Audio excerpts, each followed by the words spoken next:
Okay, hopefully this is all working. It's been a bit of an interesting time getting all the cameras and videos and tech all set up, but hopefully you can hear me and see me. Let me know in the comments if there are any problems.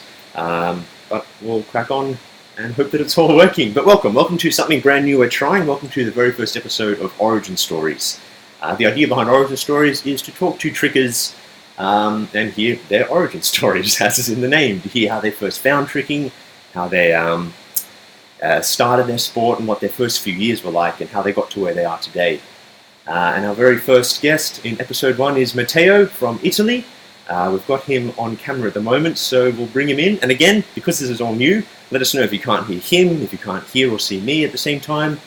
But we'll bring him in and we'll have a chat. So let's get that here. Matteo, can you hear me? Can you see me? Hello! Hello! Hello, everyone! Thank you so much for coming on for this, man. Thanks for being here for episode 1. No worries, my pleasure. Okay, so for those who don't know who you are, give us a bit of an introduction as to who you are, where you're from, and anything else we need to know about you.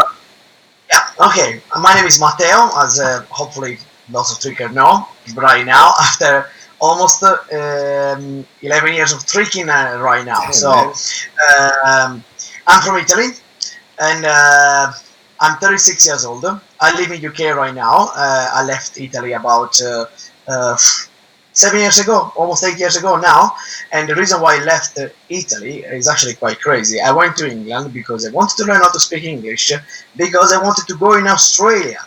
That was my main target in 2013. Yes, that was the main reason why I wanted to learn how to speak English. And a good thing that happened, and I actually realized my dream to go in Brisbane and Sydney and trick with all the trick that I always dreamed about to do.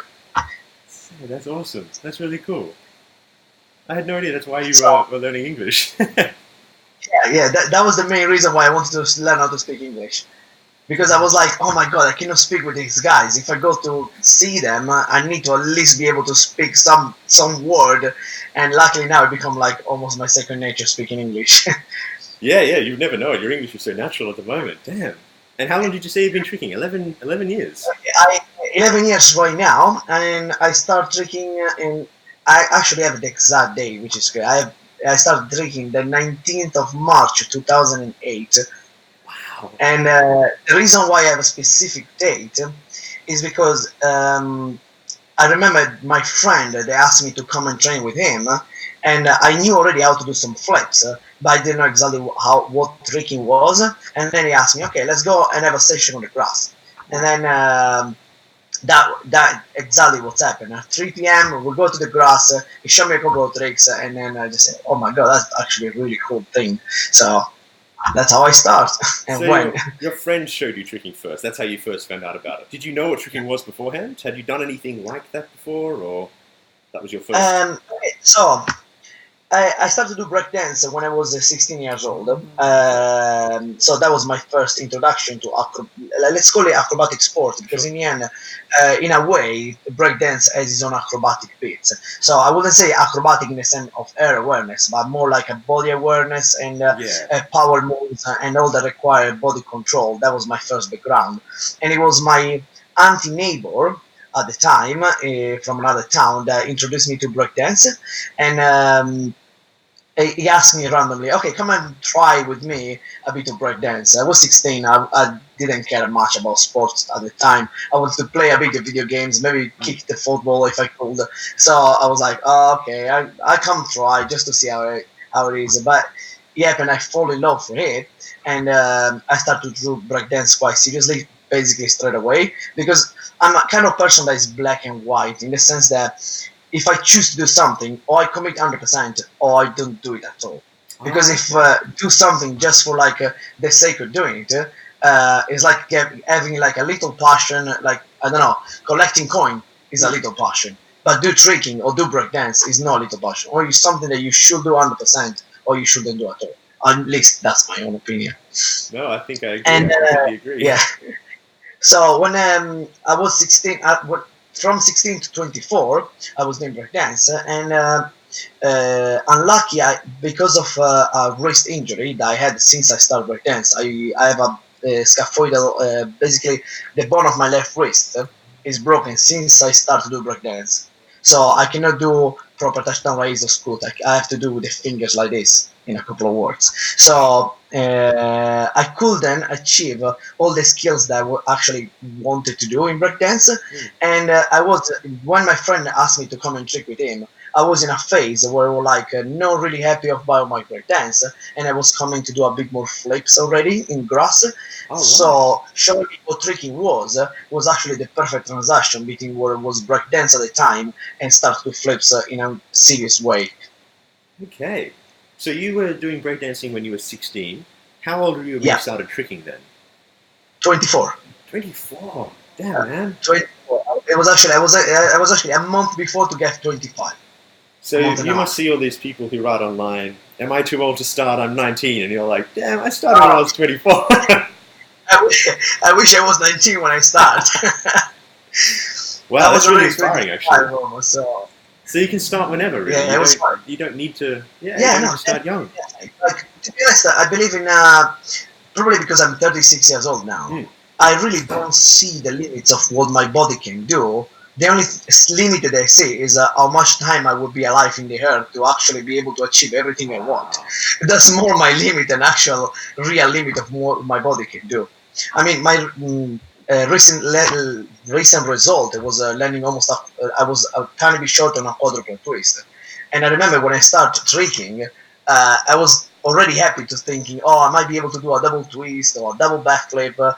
Then it would be like a massive achievement. And now I'm working on triple twist is like nothing, and a quadruple twist, not every section, but at least I know I try to get there. So I mean, that's a really an unbelievable result. And if I did this at 36 years old, I mean, like I only have room to improve. Of course. If my body don't give up, I can only improve.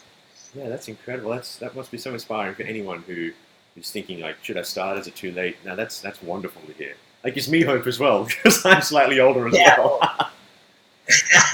Don't worry. If you like, the good thing about getting older, you get wiser, and so you learn new ways to train. You learn new way to condition your body. You become much more smarter of how to treat your body, when to session, how to session. When you're a kid, I would say a teenager, and you start training, you just give all in. And okay, I learned cork today. I'm gonna try double cork tomorrow, and then you're gonna smash your bottom on the floor so hard that you actually regret you tried, and then you go back.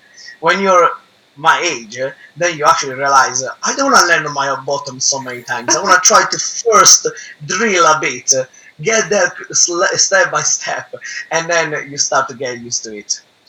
Wise words, very wise words. Clearly, you get wiser as you get older, as evidence shows. Yeah, definitely. So that's like if I'm 36 years old, I can keep training 12 hours per week. I think is a quite good result. I mean, I can hear like 25, 26 years old saying, oh, 3 hours, 4 hours a week, that's my maximum I can do now.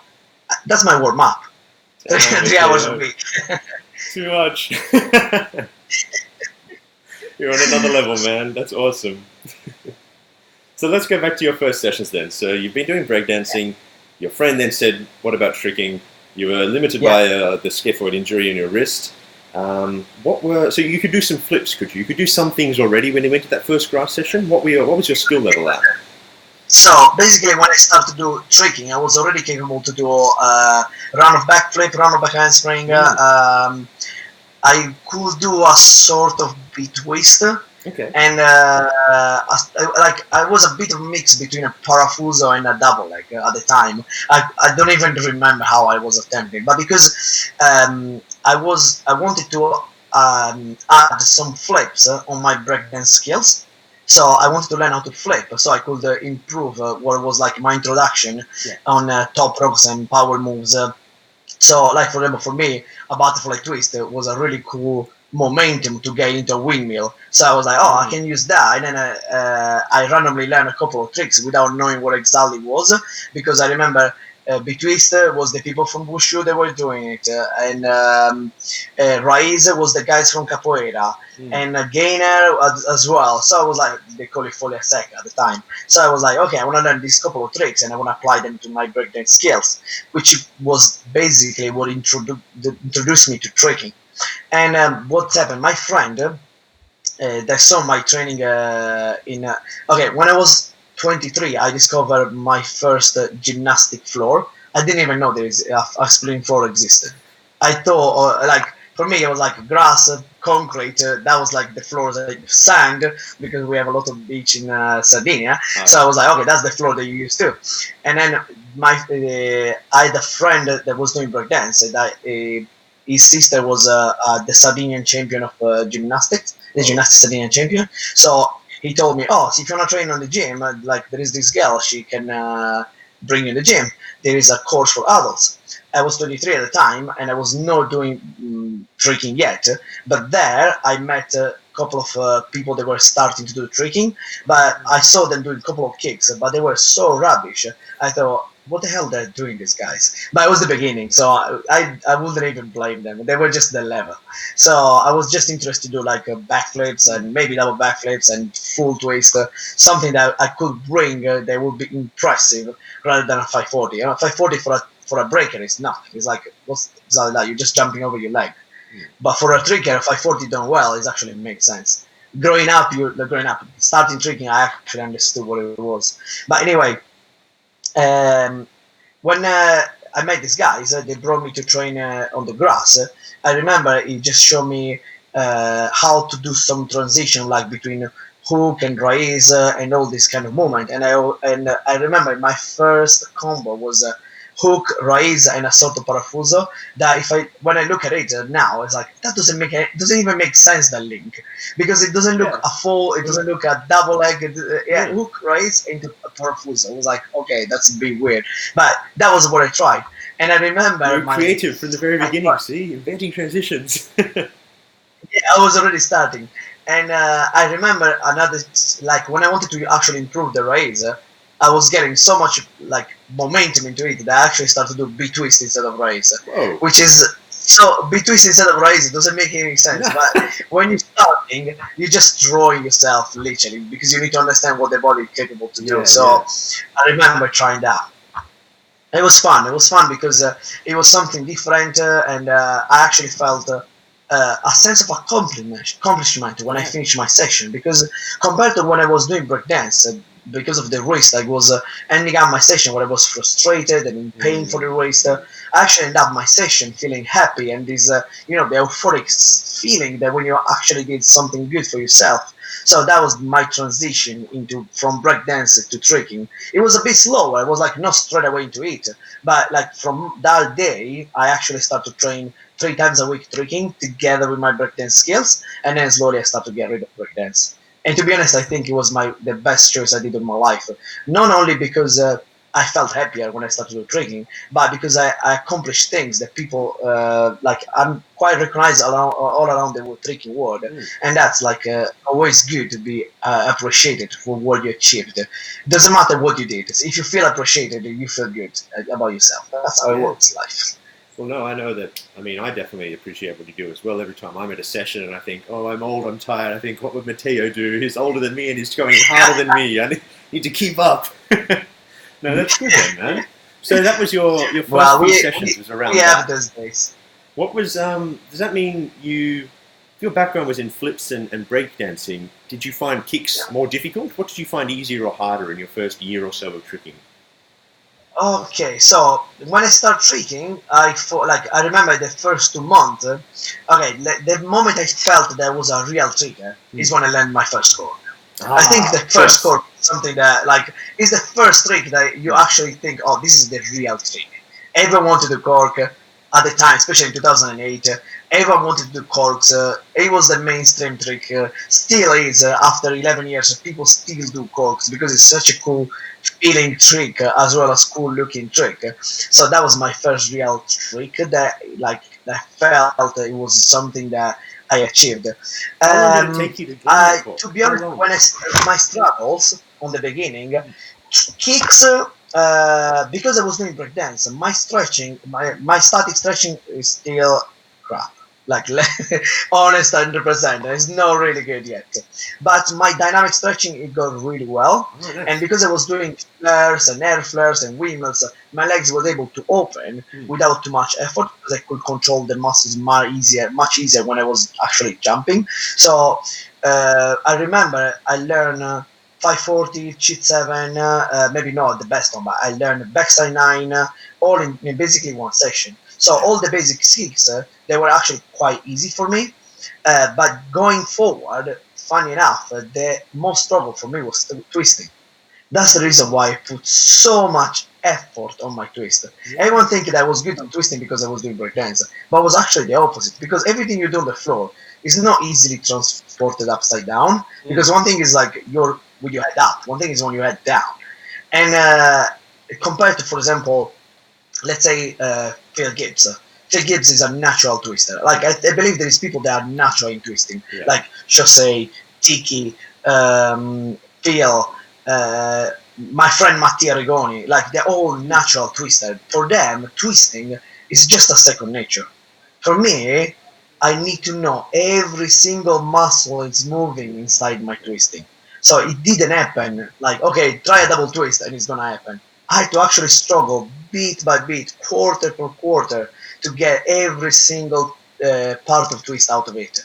So, for example, I remember when I started, it was I think everyone was following like Seshomaru Bible, and it was a PDF file which I couldn't even understand. I just knew the name of the trick because I couldn't speak English at the time. So I was like, okay, let's see the name of the tricks. So what I did to get better, I said, okay, if Seshomaru said, get all the level A trick, and then, which actually was like, I think it was A, B, C, D, E, F, something like that. Yeah, start with a level A, then do a good progression towards the other tricks. I said, okay, I'm going to learn all the level skills from A, then from B, then from C. And then what I was doing, I was learning, for example, I learned how to do B-twist. I said, okay, you want to get double B-twist, you need to get B-twist round, B-twist shuriken, B-twist hyper, B-twist, it was B-twist swipe, B-twist swipe knife.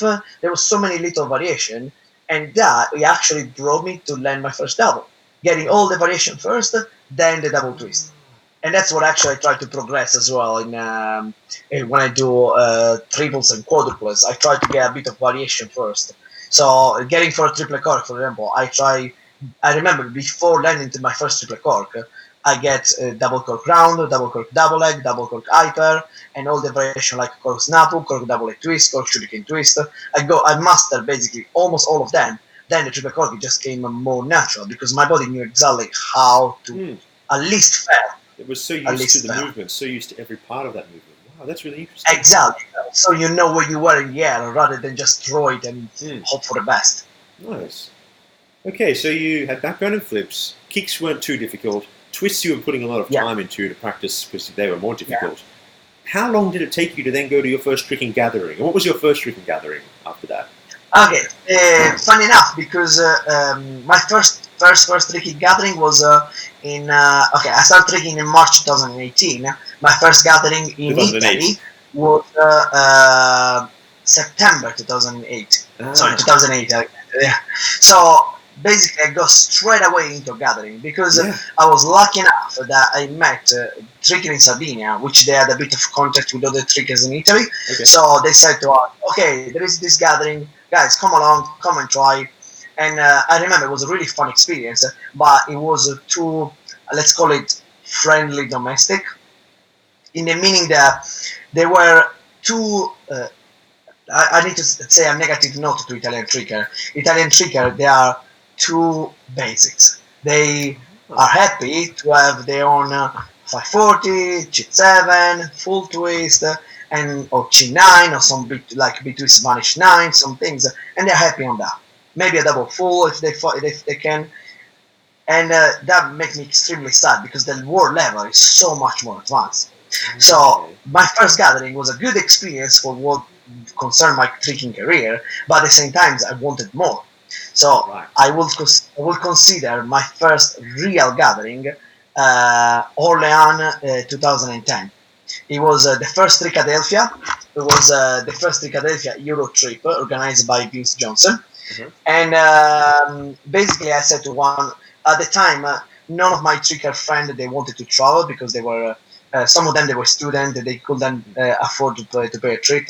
And then I said to one, my friend that was doing breakdance at the time, and still is doing actually, I asked him, okay, let's go to France together and we're gonna go to a gathering. Even if no, you don't trick, you can get inspired to get some new movements, and then we end up being there. And at the time, for the first time, I saw Velu, Daniel Graham, and Vince Johnson, and some, I think Vasquez, and Teddy, and a lot of other tricker. The French tricker, they were like insanely, a bit crazy in the fighting mode, which they still are, some of them, and crazy in the trick they were trying. I remember there was Kevin Setot, he tried, I think it was between triple cork on tatami in 2010, when like only 4 people had landed triple cork at the time, and trying on tatami crazy like that, I was like, it opened my mind. I said, double full and double cork. That's gonna be the basics of my movement. I'm gonna get dubs and double backs and combos. So that was the moment when my mind exploded, and I put all my effort to actually get really better in tricking. Because if there was people doing double full easy, why couldn't I do it? Yeah. I mean, if all the people can do it, it means there is a way to do it for everyone. If we talk about like, then you learn there is extreme skills like quintuple full that Jose can do, and then you think, oh, Jose is 22 years younger than me. Probably, I don't know if I can achieve quint full, but it's to say that I actually tried on the pit. Because why not?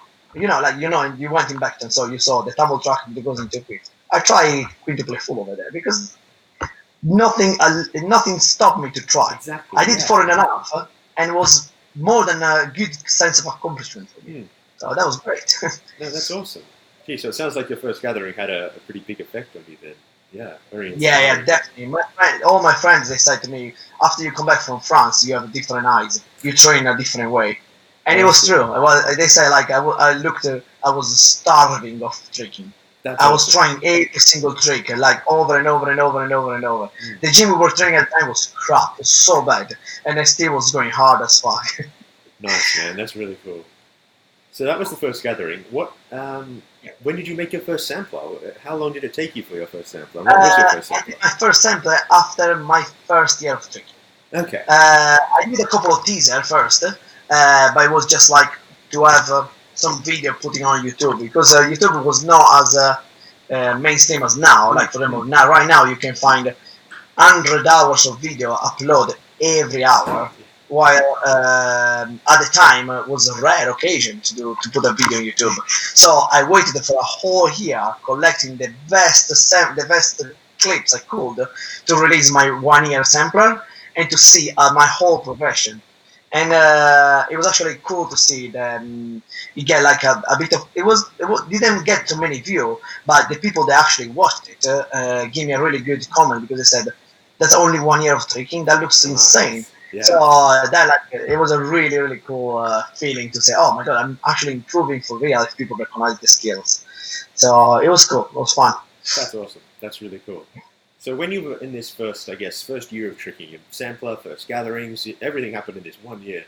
Who were you watching? Who were you inspired by? And what trickers were you watching online at the time, back in 2008? Yeah. Okay. So basically, after I finished my first session, my friend, I was living like not far from the grass where we were training, and then I invited my friend. Invited me for the first tricking session to have dinner together, and then he came at my house, and I said, "Oh, come and watch. Let's watch a couple of videos." And I said, "Okay, let's do it." And then he showed me. I remember the first samplers. It was Seixamaro the Champ. Of course. And there was Crazy Asian Unleashed. Yep. And Scott Skelton, the 2008 sample, I think is Werewolf. Yep. Or something. Yeah, and Anis Shurfa.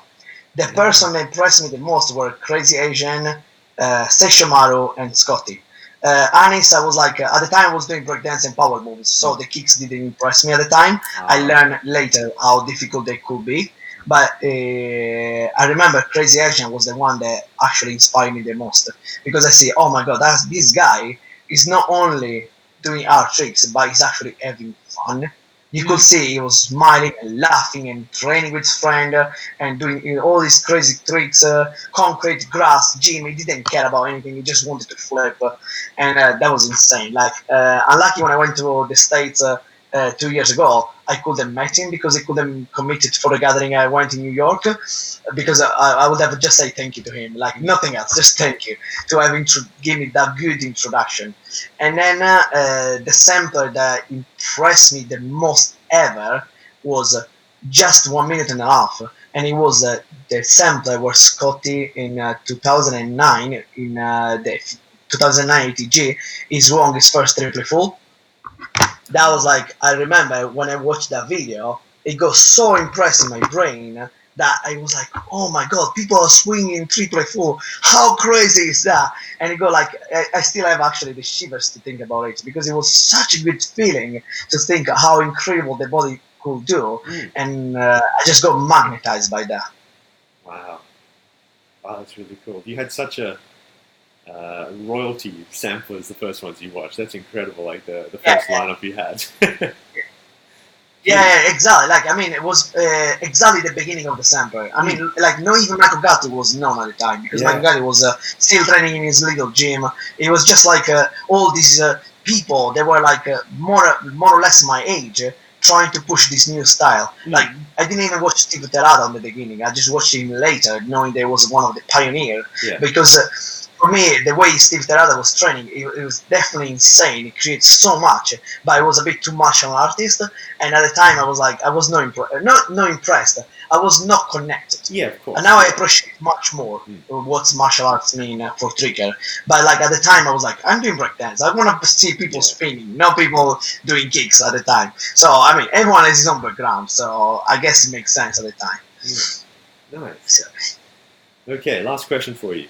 Since you first started back in 2008, all the way to today, 2019, and next year, how have you seen tricking change? What are the biggest changes and the biggest shifts in the world, the community, gatherings, events, even tricks themselves? Okay, so I believe the tricking skills, they're getting insane. Like, if we go into the next level of movement, like, it's almost impossible to have a provision of it. But what I notice, we have the same wave that breakdance has for a period. So breakdance happened this way. It started with footwork and top rock, then it went into popping and electric boogie, and then it went into power moves, really hard power moves. Like, people were starting to do hair flares and 90s in an extremely way. And then there was a wave where breaker were starting to, if you don't do footwork or if you don't do basics, you are no real breaker. And that's exactly, if you notice, exactly what's happened to tricking. People were doing only kicks, then they start to add flips, then they start to do only twisting, and now there was for a while a period of time where people was like, if you don't kick, you're not a tricker, which I never believed anyway. I think tricking should be free. If you're free to do tricking, then you're free to choose what you want to do a trick. But what I can see tricking going now, it's towards originality. Let's say, for example, Taka. Taka is having a huge impact in tricking because he's not only doing double backflip on the end of every combo, but it's because he's doing all these weird transition, these double down, snakes and cobras and motion and Sailor Moons all inside of this stylish combo. All the late nines extremely good. So no more shuriken cutter only, but late nines and all other movements like that. So I believe this sort of movement, which more it goes more towards the flexibility and the flow of the combo, will take over very, very soon, because that's the next step for people that cannot achieve an extreme power, but they want to still express themselves. I can see this a lot in, for example, Riku, the tricker from Finland, is doing a really cool style. He's not only doing carry rolls, dab-dabs, and double curls and triple fulls, which he did very well, but he's also incorporating dancing, breakdancing, and flow movement, and all these 360 dive rolls, and all this kind of movement that actually make him a personality rather than be just a tricker. You can see him exploding in style.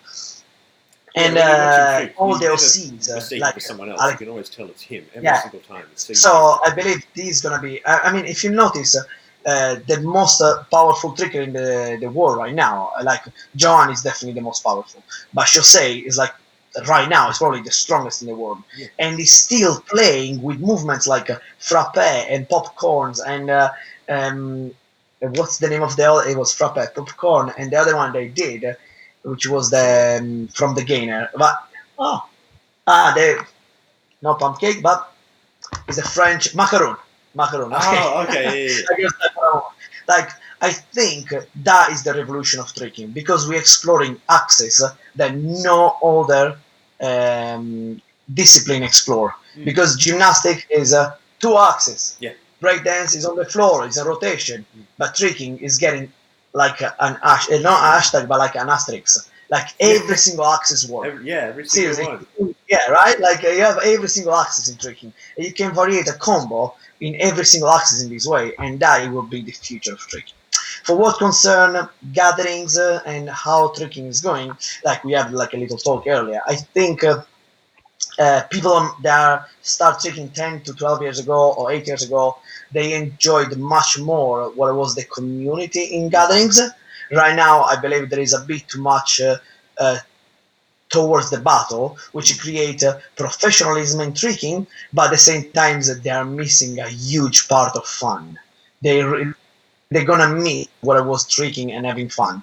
The only gathering which is actually still holding a bit these kind of origins is the Neo, because they don't have battle, and that was like one of the most fun gathering I've been, because there was no battles, so everyone was going ham because they wanted to show their best skills and actually have good time together. So I really hope there is gonna be more gathering like that, because that is what tricking is about. It's a big part of the community, improving each other, giving each other tips, working hard to get the skills we look for, and especially having good time together. When there is no good time together, there is no real tricking.